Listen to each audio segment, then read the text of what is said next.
Thank you, everybody, so much for joining. My name is Tessa Archibald. I'm a policy associate for the Animal Welfare Institute, and I manage the Homes for Horses Coalition. Just a couple things to keep in mind as we get started. Please stay on mute just so we can hear our speaker clearly. And this will be recorded and available to share, so no worries if you have to hop off. We'll try and save a few minutes at the end for questions as well. Many of you joining today are members of the Homes for Horses Coalition, but for those of you who aren't, I can share a short introduction. HHE has been active since 2007, when it started as a unique coalition to help horses and ultimately end horse slaughter. Today, HHE is led by the Animal Welfare Institute and American Wild Horse Conservation, and it has over 500 members, I think actually 525 right now, who are equine rescue directors, equine professionals, and equine advocates. HHE is dedicated to providing spaces for collaboration and connection within the equine rescue world, as well as furthering advocacy to improve the lives of equines through legislation and policy. We also offer educational opportunities like this one to learn how to better your website. We have a fantastic speaker joining us today, Dave from Sanctuary Websites.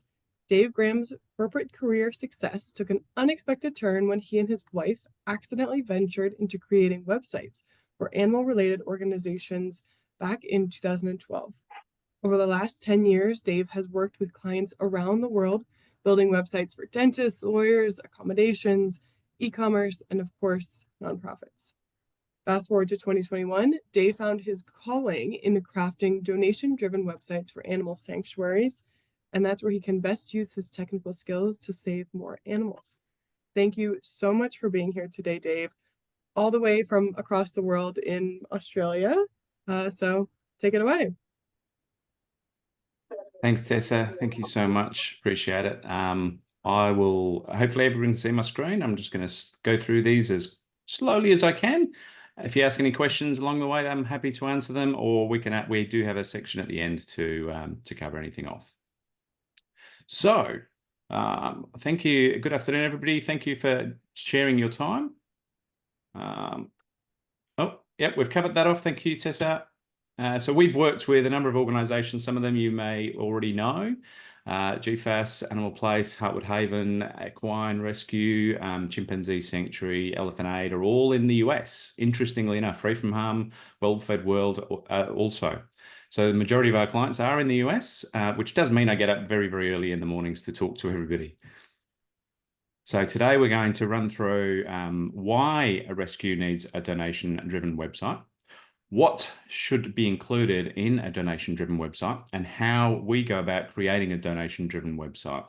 We'll also cover off what makes a website donation-driven.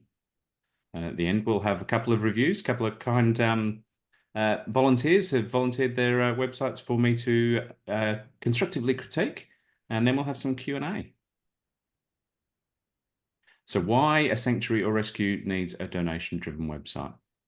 So I've picked out 5 or 6 hot issues here. We want to be able to present information about the rescue, the organisation. We want to provide education to our visitors. We want to provide trust and visibility and awareness and some of those social proofs and the things the achievements that you're doing. We want to be able to provide event promotions so we can actually get the word out there. We also want to provide adoption and volunteer opportunities, as well as obviously fundraising and donations. We also, I put this last specifically, you may think that fundraising and donations is the main thing, but one of the big things we see is people are not using their websites to build their email list. So building that email list for visitors coming to then subscribe into an opt-in to a newsletter to then hear from you. So that's somebody giving you their permission for you to contact them. So your email lands in their inbox, as opposed to posting on socials and hoping that they see that message. So in terms of what we should go on a donation-driven website, obviously we have a donate button, would be my #1 pick to go on a website. Sponsorship of animals also. We like to include animal profiles. We like to do that because you want to create a connection with your audience. there are Chimp Sanctuary Northwest is a fantastic example of how they've actually created a website where people are waiting for that new piece of information going on their website, so that they can comment on it and they can engage on it. History and background, obviously, provide information about adoption, volunteer opportunities, events and fundraisers, latest updates. Now, this is one thing that's quite often overlooked in our experience. This is where a website can go stale. So if you don't post something on it for a very long time, people come back to the website, oh, nothing's changed. Oh, nothing's changed. Whereas if you're actually posting regularly, and by regularly I mean once a month at the minimum, ideally more frequently, and this could be stories about the latest rescue. It could be something funny that's happened this week. It could be about one of the volunteers or the crew.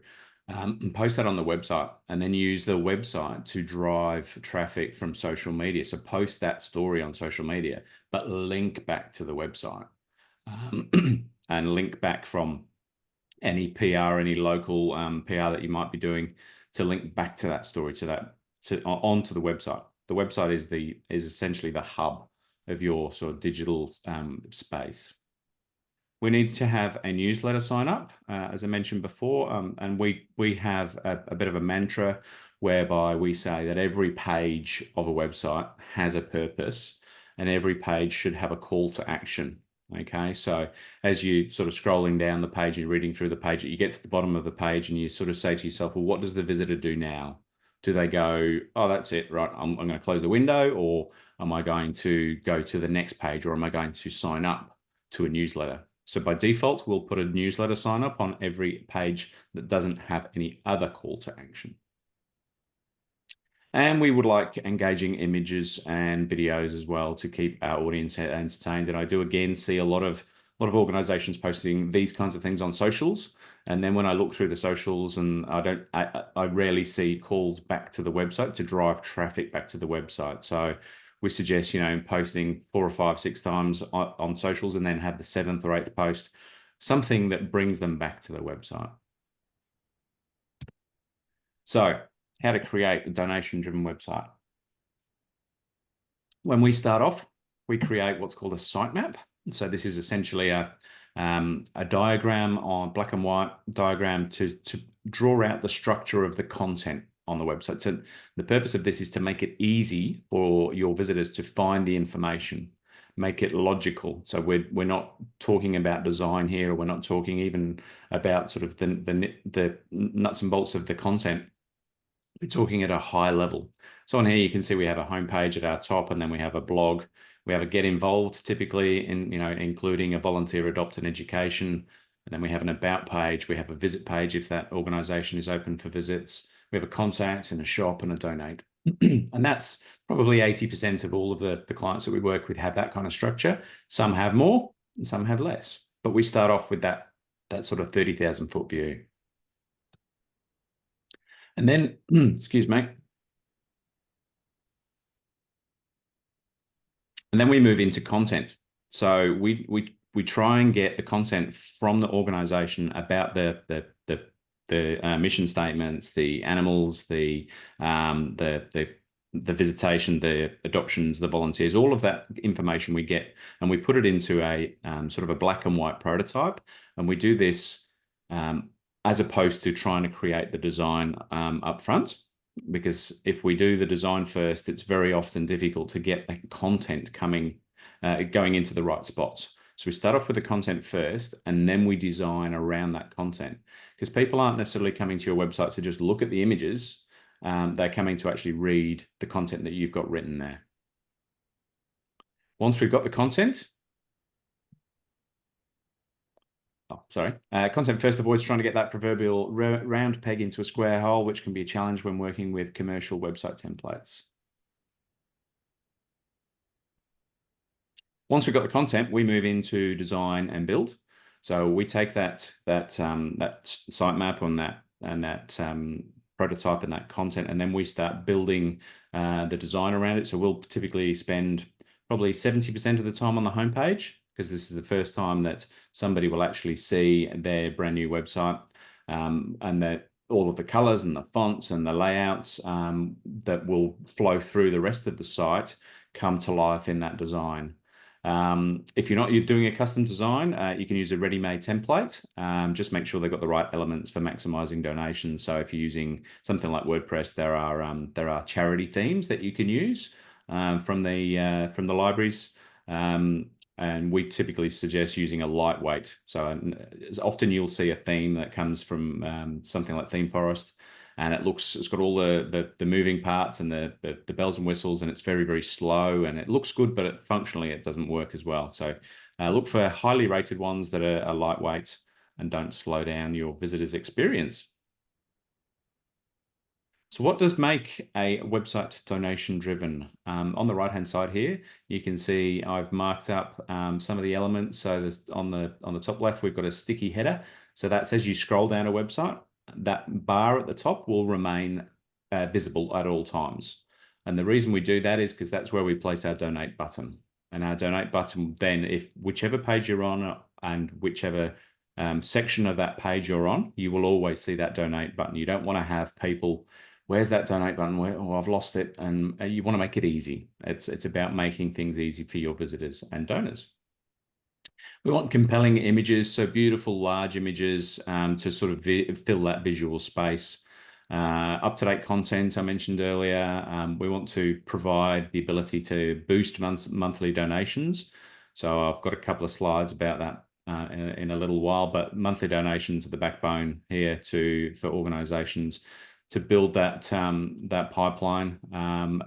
We've got some trust and credibility sections there of how much how many animals we've saved, how many years we've been around. That builds that trust for your visitor to then turn them into a donor. Oh, these guys have been around for 5-10 years, not 2 months, or I can't see how long they've been around.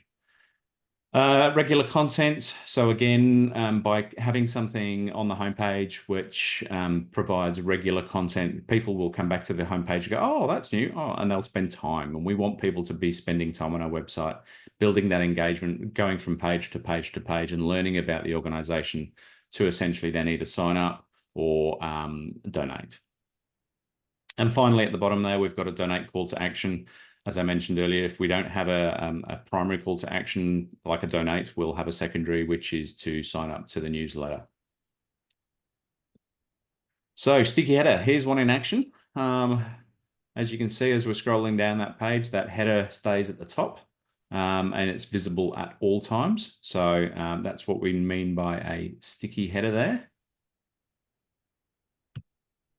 Our donate buttons. So we recommend changing rather than having a menu item on your website, which just says donate. We actually suggest that you style it like a button so that it stands out from the rest of the menu items. So here's an example here where we've got an orange and it's actually got a pulsating heart, where it actually draws attention to that particular location on the screen. Compelling images. So these are some of the wonderful images from existing clients. The Mickey down here, beautiful colors, draws your attention to it. They've gotten down low when they've taken that photo. Using your iPhone can be a fantastic way of getting wonderful images. Dawn and dusk, obviously, sunrise and sunset are the best times to take photos. And then ideally, I see this all the time. We see clients that are uploading, and it's perfectly fine because they get an image off their phone and they upload it and they think, oh, that's wonderful. But they don't realize that image is actually really, really, really big in terms of file size. And what that means is when you're browsing that website, it's taking a long time to download that image on the device that you're viewing from. So we try and keep them around 100 kilobytes in file size. Sometimes they go over. And we also recommend using something like shortpixel.com, so you can drag your image into there and it will optimize it so that we actually get a smaller image at the end of, smaller as in file size, not as in physical size. So yeah, keep those images small, keep the website loading fast, but use compelling images throughout the website and make them large. People love seeing these animals. clear mission statement. So Hartwood Haven here has got one predominantly on their high up on their homepage. So it gives a precise and compelling overview of this, your Sanctuary Rescue's mission and purpose to ensure people know exactly what your organisation does. So there's no question about what it is that you do when they're visiting your website. Up-to-date content. I think I mentioned this 3 times. That's really, really key. So as you can see here, I took a snapshot a couple of days ago from Chimp Sanctuary Northwest, their website, and they're posting every day, 14th, 15th, 16th, 17th of November. They've got a large team, so you know they have the resources to do this, but you would not believe the amount of times that if something does go wrong with the website, it does happen from time to time, that people can't comment. I get called up going, people can't comment on the latest blog post, and they're really, really keen to see the brand new post. It's really engaging. It brings people back, and it's a great content for both social media to share there and to have on the website. And I said here, don't make the mistake of posting only to social media networks that you don't control or own. So Mark Zuckerberg owns Facebook. You get to say what goes on your website. You have that newsletter that you can send out to people. They've opted in. They want to hear from you. Don't be sort of driven by the algorithms of the social networks. Use social, absolutely, but don't just rely on that solely. Animal database. So on all of the websites that we create, we put together a dynamic animal database. So by dynamic, I mean it's stored in a database. So it's not just static content. So we create an animal database and we give it specific fields here. So on the right, you've got the species, the gender, the breed, where they were born, the birth date, rescue date. And these can be tweaked depending on the organization. Not everyone wants to have all of these. And some people want other ones. Down the bottom, we've got a fun fact. And we actually have that's also dynamic. So when we're looking at a particular animal on our websites, it will bring in the animal's details from the database, and it will bring in a fun fact, and it will be a random fun fact. So every time you look at that animal, if you refresh the page 4 or 5 times, you will get different fun facts, which keeps the engagement there for the visitor. We also have and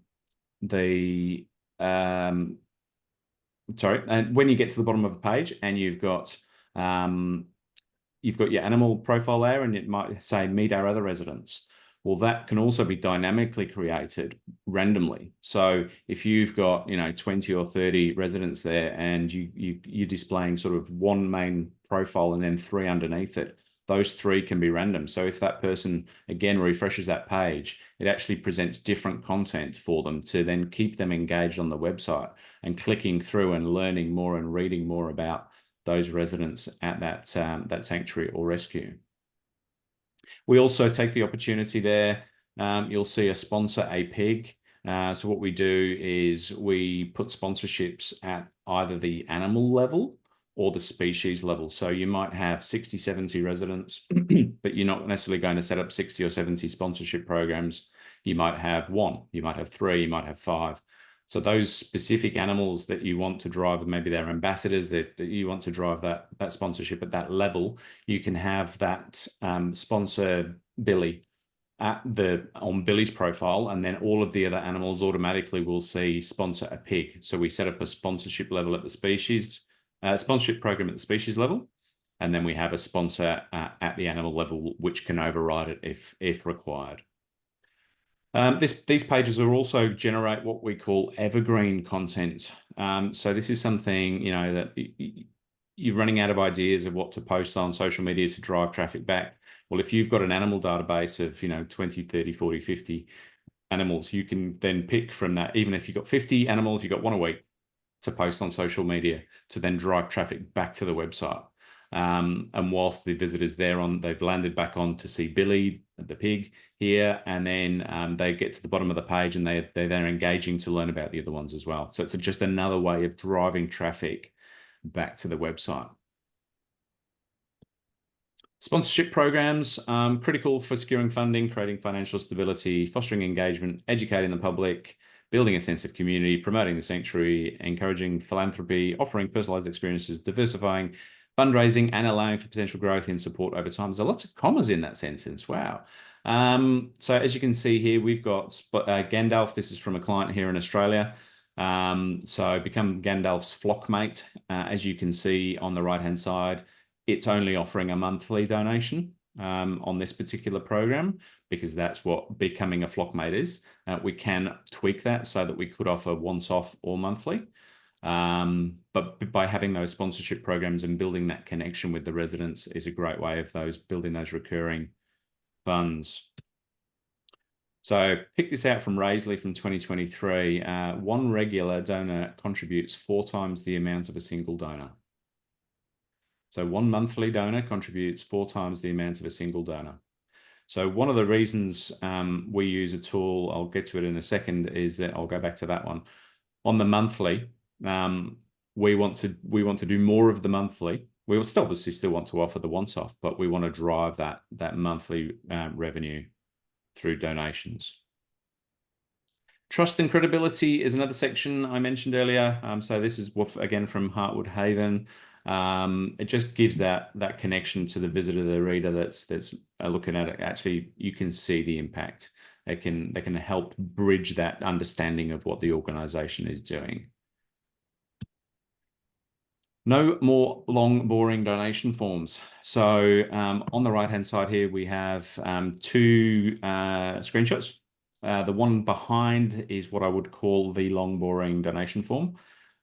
So this is where, and we used to do this. Absolutely, we used to do this because it was the only way of doing it. Many years ago, when we first started, we used to build Gravity forms in WordPress. And we would ask all of these questions, and then we would get down to the credit card, and then we would have the submit button. And this form that you can see here is probably quite short. I've seen some very long ones, and people see them. So the issue here is that people see these forms and they're daunting. It's like, oh, it seems like hard work. I've got to fill out all of these fields. I'll come back and I'll do it another time. I am intending to do it, but I'll do it another time when I've got more time. So what we've opted for is, and you'll see this, a lot of you will probably be using donation platforms that have now switched over to this. So we use more of a micro commitment. So as you saw that pop up on the previous page, where we've got an image, we've got some text, and then we've got the give once and monthly. And then those numbers there, the 400, 190, that's showing those are predefined numbers. So it's, again, another way of making that donation process easier so that people can actually, they can pick a number. If they can't think of one off the top of their head, they can just click and go 15 or 8 or whatever. So by doing the micro commitments, it means that we're not putting all of that information up front. We're just getting them step by step to take that transaction all the way through, from seeing it to begin with all the way through to the end. Conversion optimized donation form. So this is a conversion optimized donation form. As I mentioned, you can see that we've got those numbers pre-filled. So the donor doesn't have to think of what number to enter. This one here, you'll be seeing this is seeing $45 Australian. That's because I took that screenshot from here in Australia. If you went to one of these forms that are on one of these websites, it would show US dollars. So it is actually, it's bridging that gap of that donor seeing what's on that screen and going, oh, that's in my currency. I understand that better, as opposed to having to convert that in their head as to what that amounts up to in their currency.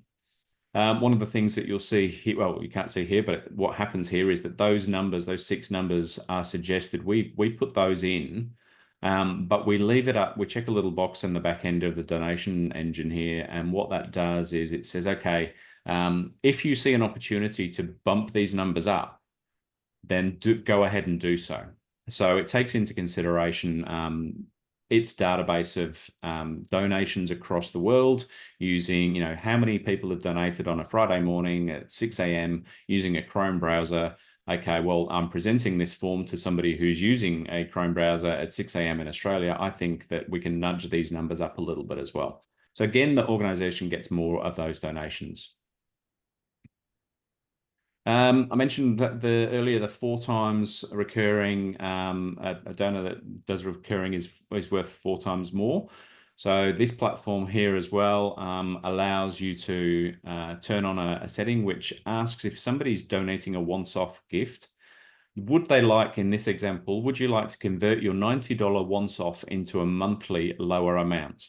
Okay, so by donating the 40, it's got that highlighted with a little gift box there, or 30, or it says keep my one-time gift. Now we can keep this enabled. We can turn it off if we don't want it, and we can also set it so that even if they choose keep my one-time gift and they go through the process, it will ask them right at the end again if they would like to convert it down to a $20 a month.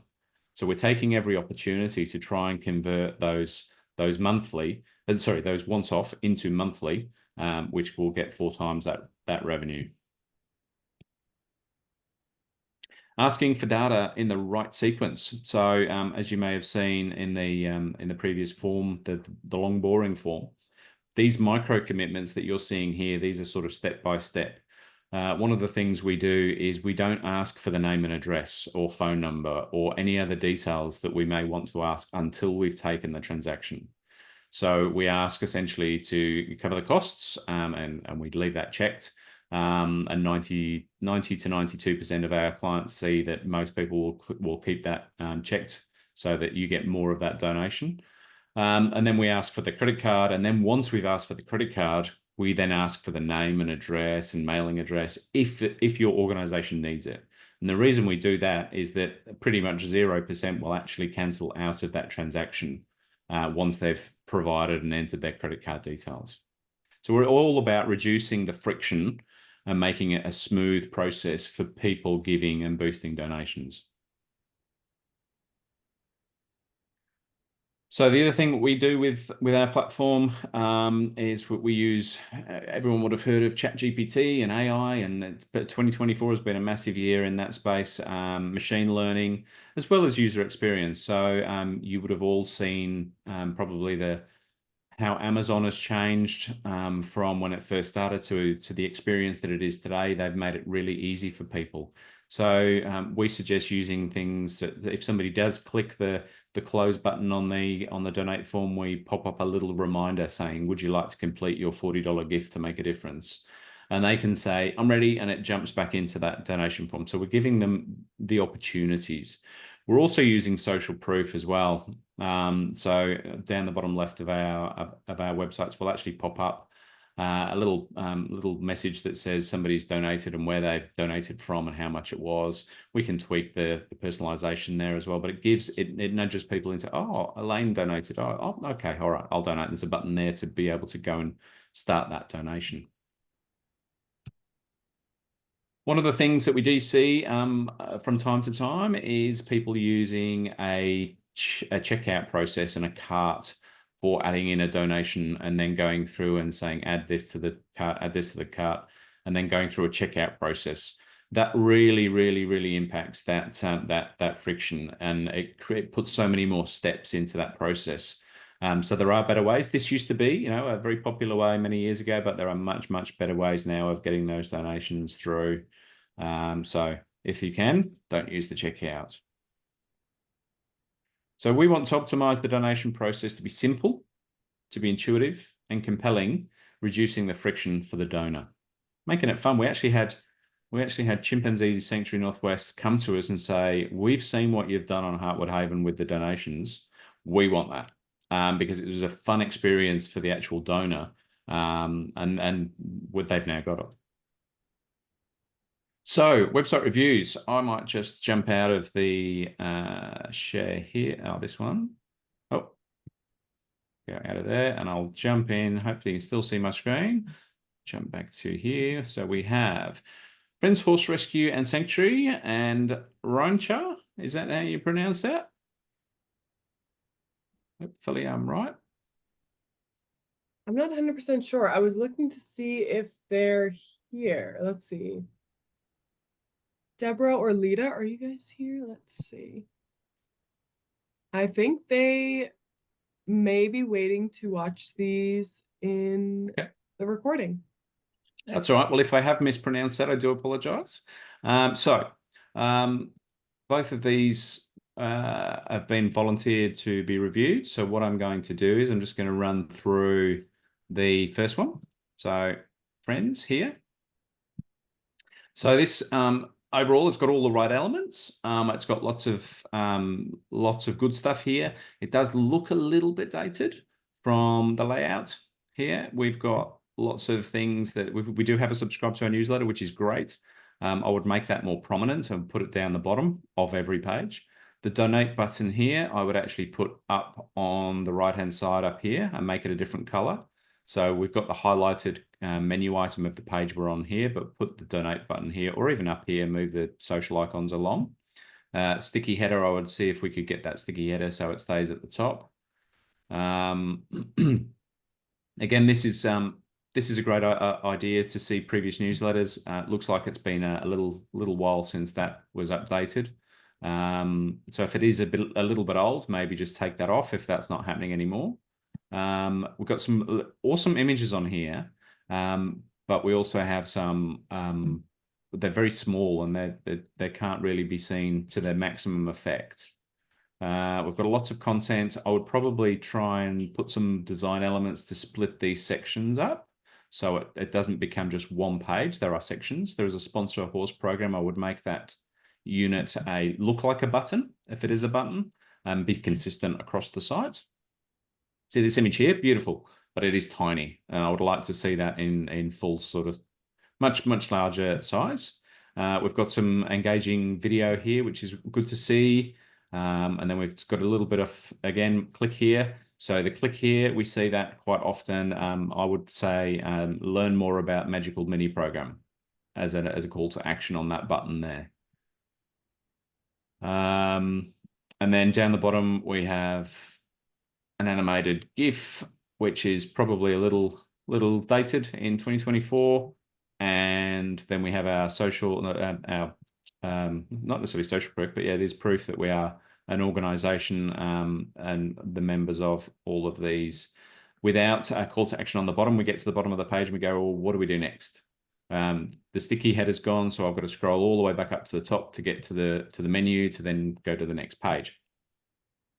I did see also, we've got on this one, we've got a heart saying, and we have an information. So we've got some text to tell us what to do. Click on the heart if you want to help Pacifica. And then on another page, I think we have, not on that page, sponsor a horse, might have been this one. Click on the horse to securely donate. So we've got text to tell us what to do, but we actually have to go and click over here. So again, it's making it easier for the person who's visiting the website to take that action that you want them to take, which is to click and donate. So again, by having a donate button, a unique, a consistently styled donate button throughout the site, rather than an apple and a horse, and I think there's another one as well floating around somewhere on here. A lot of text on this page. I'd probably look to break that up with some of these wonderful images and make these images full width, full size, and break that text up. What else did I see on this one? We got some good social sharing, which is good. So this is handy having this on every page. There's lots of information. No primary call to action for donations. The sponsor, I think, even says sponsor.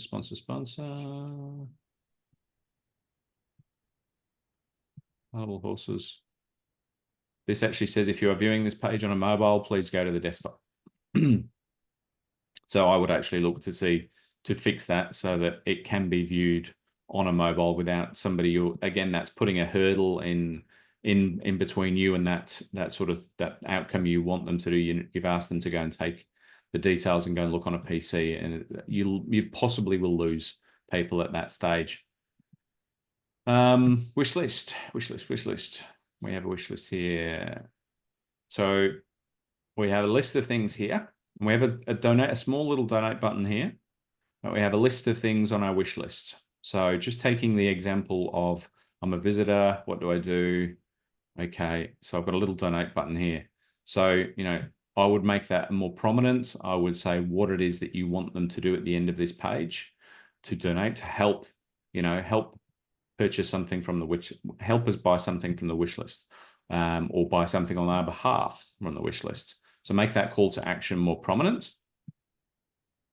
Donor appreciation. This page.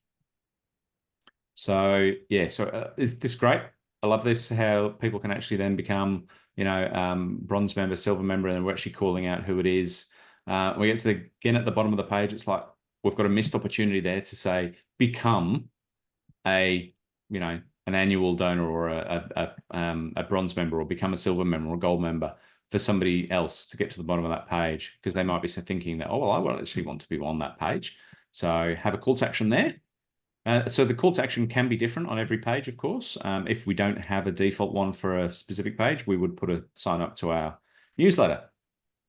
I also did notice, hopefully you can see on the screen share the pop-up. We use a little tool here. Can you see that?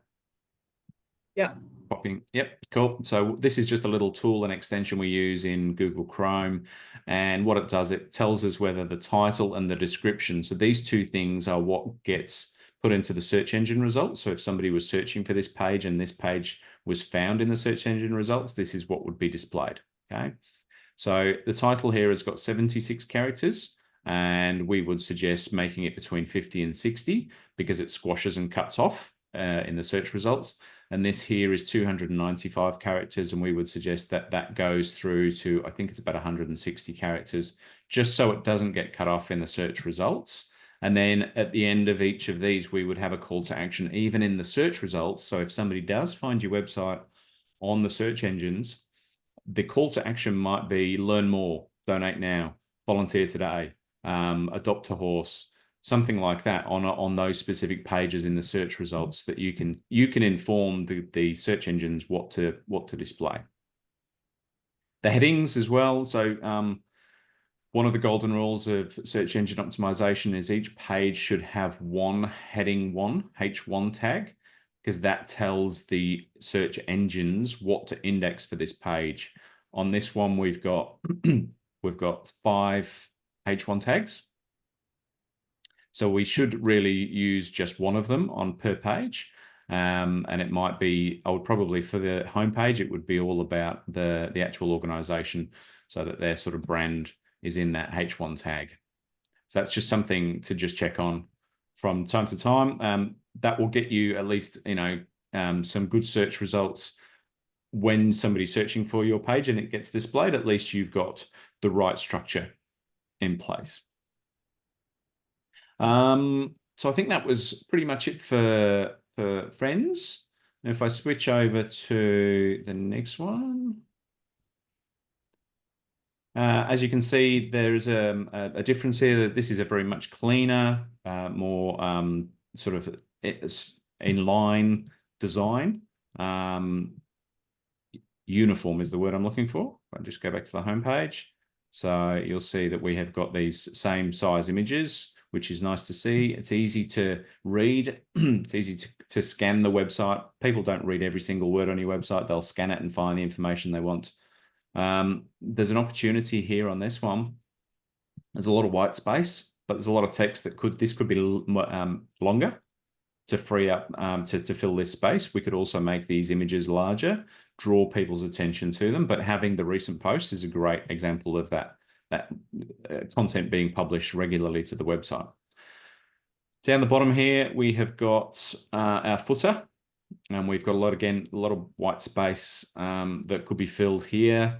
We're missing that call to action down the bottom. You do have the monthly sign up for monthly updates on the right-hand side. This is great. I would make the background stand out from the rest of the website. So you can see it sort of blends in a little bit, makes it look like it's part of the website, but it's actually not.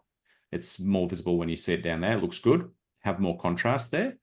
And maybe see if you could fix the scrolling there, or even have a sign up for monthly updates that comes up with the full, and make it a bit larger, have those fields fill out. Good use of images, great use of images. There is no, again, there's your donation saves lives here, but there's no donate button per se. So if I do click on this, and it takes me through to the Network for Good page, which is great. And I love this. I love seeing what the amount does for that organization. This is great. The only thing I would say here is that we've just replaced the page that I was on with this donation page. So if I close this tab now, I'm gone from that organization's website. So I would open those separate, open the links that go to a new website in a new tab or a new window. This is great because we got the one time or we've got the monthly. So they've done you can see now this this is good from Network for Good, doing very similar things to the suggestions that I made in the slide pack. So if I go back, so it's got a clean modern design. Reducing that white space would be great. Make that call to action. So you see how I've just hovered over it, and you can automatically see that you're drawn to that button there to read what it says. So maybe even if you just change that button, that link there to have maybe a background of the orange or maybe a darker color with a border, it will actually bring attention to that particular item there. Great donation form, pop up to subscribe. So yeah, the contrast I mentioned down there, and they've got the shop, which is good. Available horses, how to help. These are all fantastic, and it's a nice experience. Maybe some opportunity in this white space here could be reduced. They do have a sticky header. There you go, there's a sticky header. And if we look at the H1 tags on this one, you can see this little tool is actually giving us a green because it's actually within that range. But I would again recommend putting change or tweaking this wording here to put a call to action on the end. And that way, when the page gets displayed in the search results, it's engaging. We use a tool called Google Search Console, and Google Search Console gives you really good information as to when your page gets viewed in somebody's search and how many times that is viewed over a period of 3 months or 12 months. But also alongside that, it tells you how many times it was clicked on. So you can actually start using that information in Google Search Console to see, oh, my page was shown to people, thousands of times, but nobody clicked on it. Why didn't they click on it? And if we find ourselves in that situation, more often than not, it's because we don't have a description here that is engaging them to actually take that next step to go and click on the link in the search results to get to the website. So just by adding learn more, donate today, adopt today, it can actually help encourage people to click through.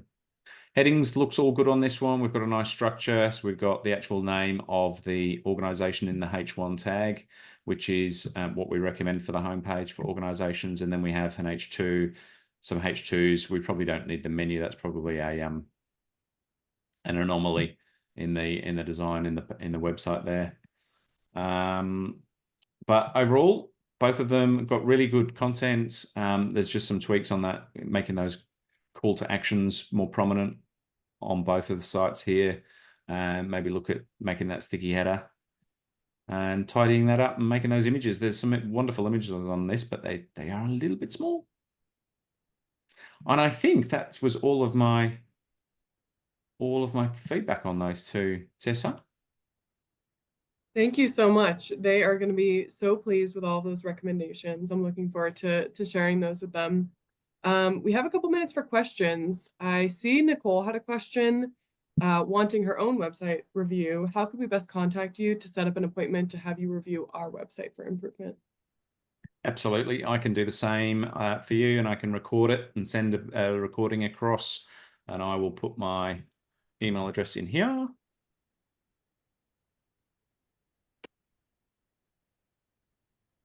And you can reach out to me there. Happy to do that. And if anybody else wants to do that, also happy to cover that off. Yeah. Thank you so much.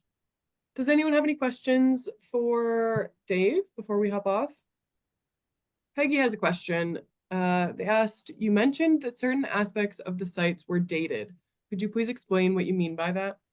Yeah, so this particular site here, so one of the things, the contrasting thing, if you look at this site here with its modern white space around all of the images, it's clean, it's easy to read, as compared to this site has got lots of, it doesn't look like there's design been applied to it. It looks like there's been things been placed randomly in locations.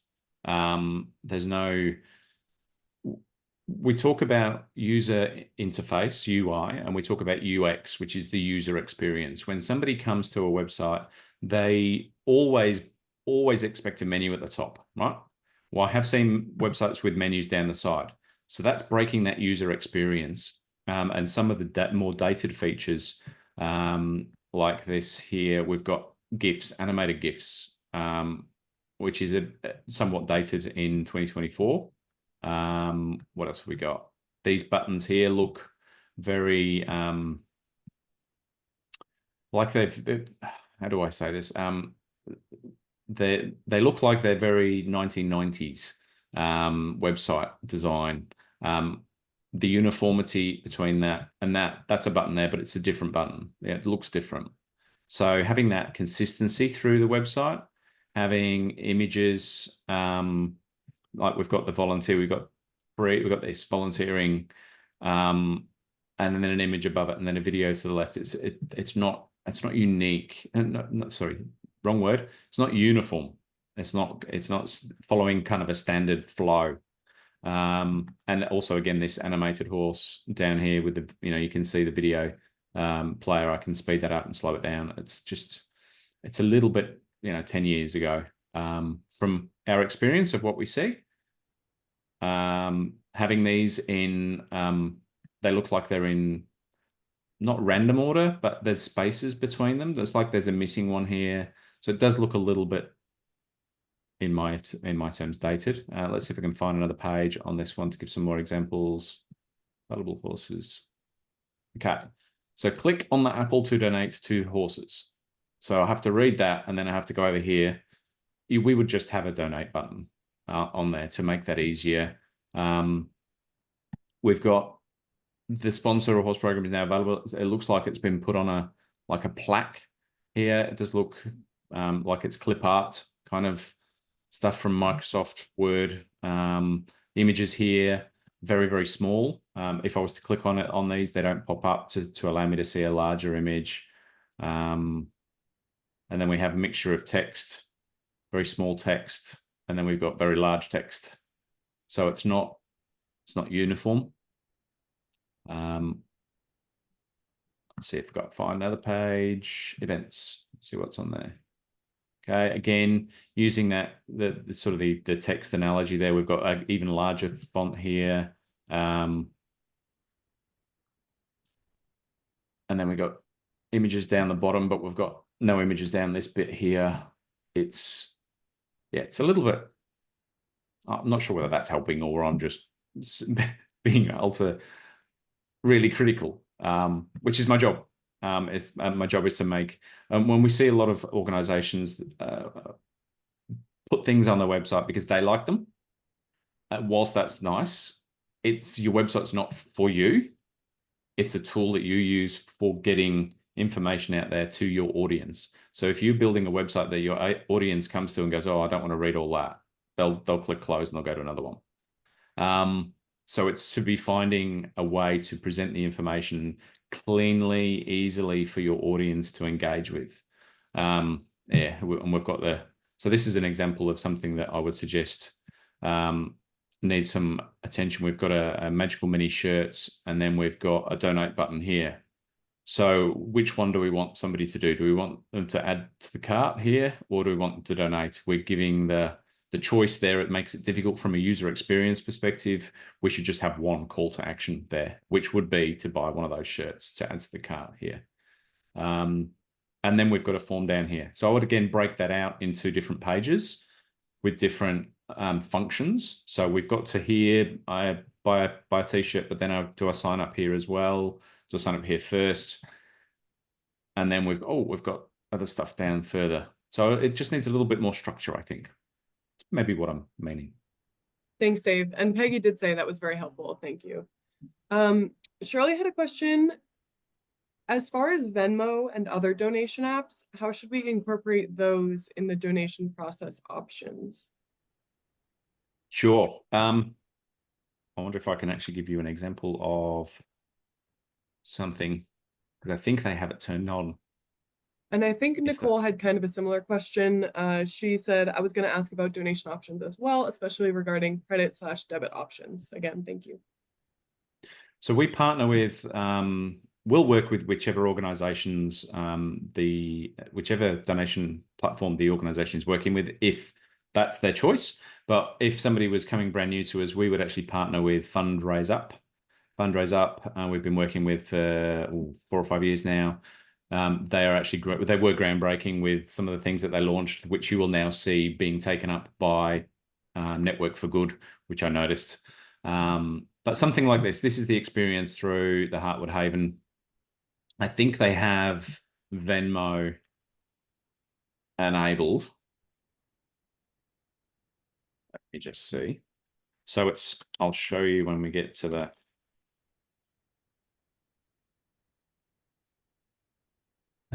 So we are, oh, that's interesting. So we've made this mandatory. PO box, boom.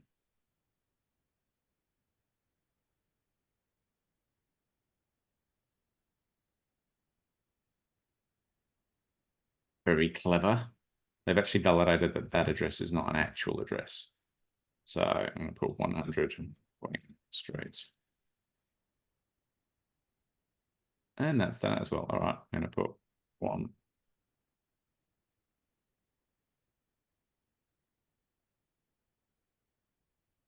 Okay, so you can see here, they mustn't have the Venmo, but this area here is for all of the payment options.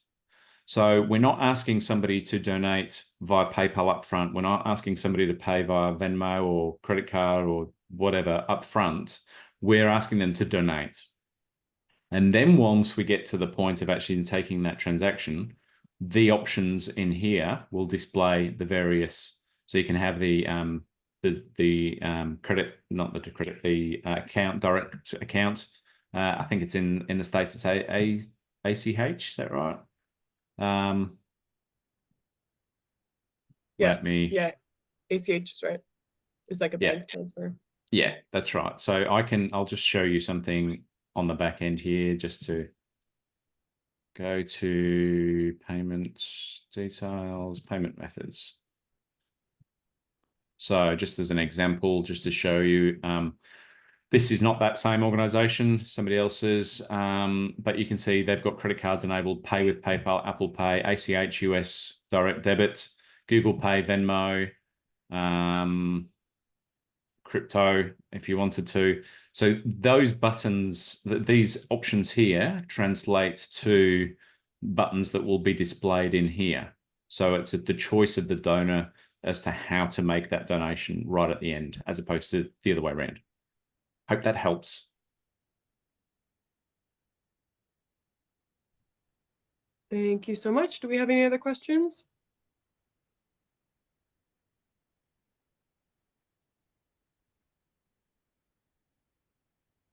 Looks like somebody asked for a copy of the slides. Is that possible?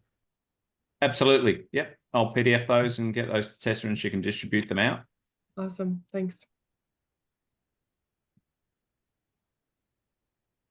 Fantastic. Well, it looks like everybody is all set. Thank you so much for all of that incredible information. That's so helpful. I was going back and looking at my own website, like seeing what I needed to change there. So thank you so much. You're getting some claps, some thank yous in the chat. We really appreciate your time. And thank you for getting up so early to hang out with us here. You're very welcome. Friday's looking good so far. Thanks, everybody. Bye-bye. Thanks for tuning in. Thank you.